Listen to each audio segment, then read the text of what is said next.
নমস্কার বন্ধুরা, আজকে সুপ্রিম কোর্টে টেট মামলার রিভিউ পিটিশনের জাজমেন্ট, ফাইনাল জাজমেন্ট প্রকাশ হতে চলেছে।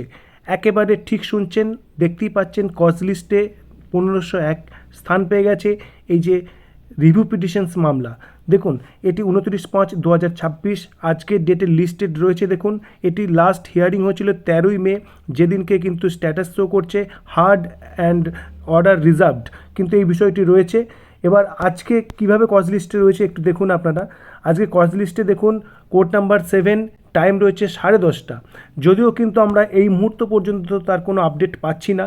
তো দেখুন, এখানে যে সমস্ত কেসগুলি রয়েছে, একেবারে শুরু হচ্ছে উত্তরপ্রদেশের যে মামলা, সেখান থেকে 1501 সিরিয়ালে দেখতেই পাচ্ছেন।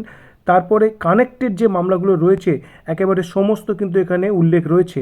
All India primary teachers federation থেকে শুরু করে একেবারে পরপর যতগুলো রয়েছে, এবং যেটি জানা যাচ্ছে বা যেটি দেখা যাচ্ছে, দেখুন একেবারে কানেক্টেড মামলা কিন্তু 69টা রয়েছে। 69টা কিন্তু কানেক্টেড মামলা রয়েছে, যার রিভিউ পিটিশনসের রেজাল্ট কিন্তু আসতে চলেছে আর কিছুক্ষণের মধ্যেই। তো আপনাদের যেটা বলার, দেখুন রেজাল্ট যেটাই আসুক সেটা কিন্তু আমাদের মেনে নিতে হবে, এবং মাথায় রাখবেন এটা ফাইনাল নয়।